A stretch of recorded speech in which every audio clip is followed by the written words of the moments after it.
અહીંથી આપણે 2 કિલોમીટર અંદર પૂરી ભેખવાળાના દર્શન કરવા માટે જવું પડે છે. અંદર પગપાળા જવાની ખૂબ જ મજા આવે છે, જોઈ શકો છો, પ્રકૃતિનો આનંદ મેળવતા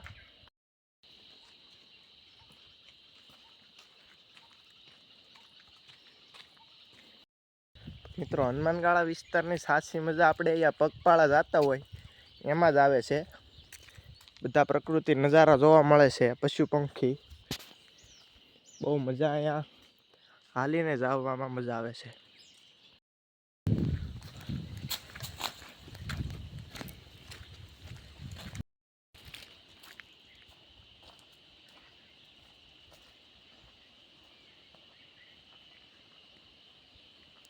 એટલી શાંતિ છે, તમે જો સાંભળી શકો છો અવાજ.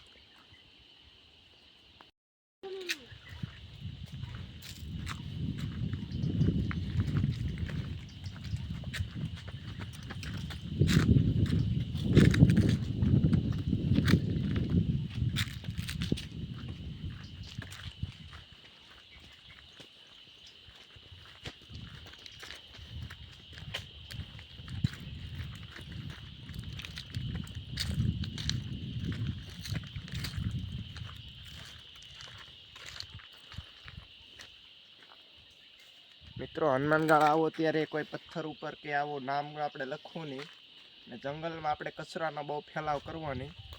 અમે જ્યારે પણ હનુમાનગાળા આવીએ ત્યારે રસ્તા પર પ્લાસ્ટિક હોય તે લઈ લઈએ છીએ અને આશ્રમની કચરા પેટીમાં નાખી દઈએ છીએ.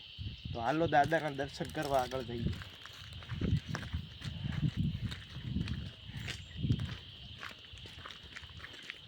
મિત્રો, આપણે આગળથી આવતા આપણે એટલો કચરો છે એ એકઠો કરી લીધો છે ને આપણે અહીંયા કચરા પેટી છે એની અંદર આપણે નાખી દઈએ છીએ. તો તમે પણ આવો ત્યારે કચરા પેટીમાં જ નાખશો. અહીંયા પીડો જોવાની.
તમે આ બધા કુદરતી તમે પશુ પંખીનો અવાજ સાંભળીને તમે એટલી શાંતિનો આપણને અનુભવ થાય છે.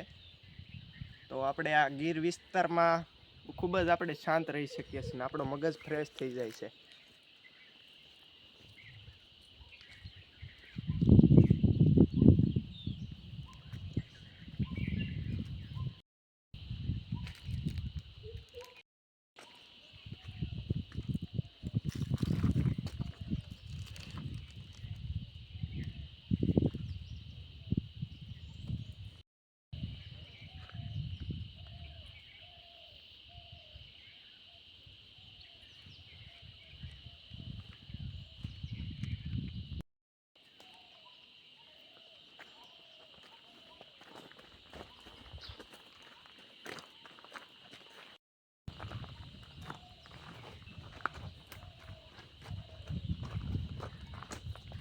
મિત્રો, આ હનુમાનગાળાની ભેખ છે, દાદાની ભેખ.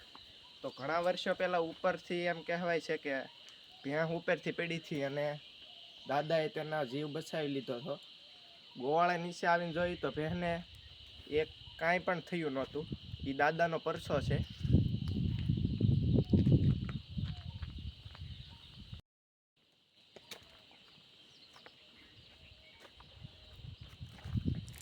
તો આપણે મિત્રો હનુમાનગાળા આવ્યા તો સ્વયં દાદાના દર્શન થઈ ગયા છે. જોવો તમે.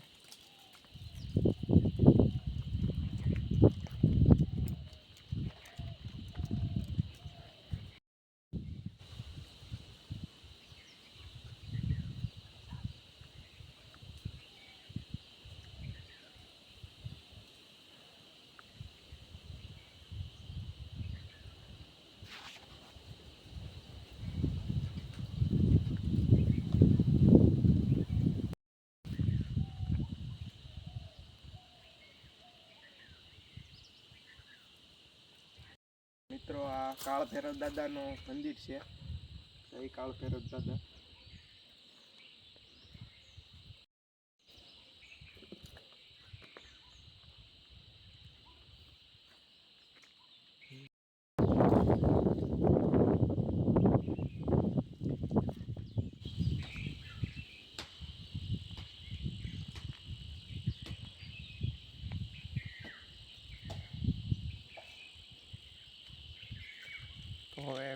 હવે મિત્રો અહીંયા આપણે હનુમાન દાદાનું મંદિર આવી ગયું છે.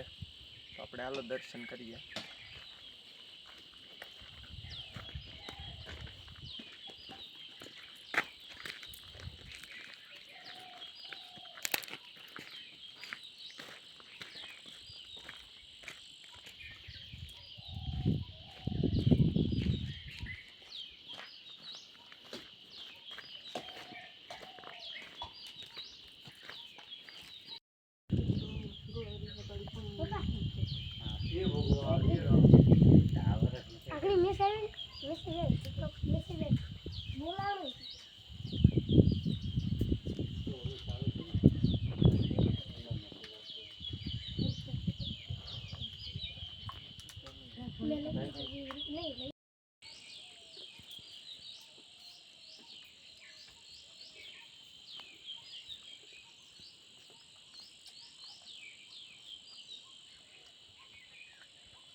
મિત્રો અહીંયા હનુમાનગાળા અહીંયા સિક્કા તમે જોઈ શકો છો આ ઝાડ ઉપર.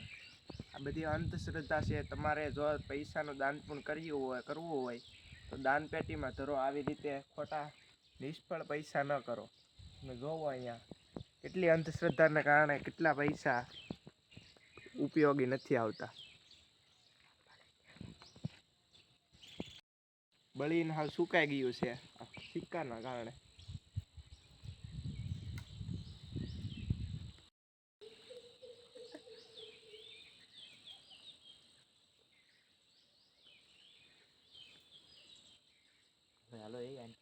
મિત્રો અહીંયા મોર ને બીજા વિવિધ પક્ષીઓ છે. તેથી આપણે પ્લાસ્ટિકનો આપણે બહુ નાખવો નહીં. અને એ વાંદરા પણ છે. તેથી આપણે તેને કોઈ બહારનો ખોરાક ખવડાવવો નથી કે તેની સેહત બગડી જાય.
મિત્રો અહીંયા આપણે દર્શન કરીને વહીએ એવા ને અહીંયા આપણે મઢી છે, ત્યાં સાધુ સંતો રહે છે, એ સેવા કરતા હોય ઈ.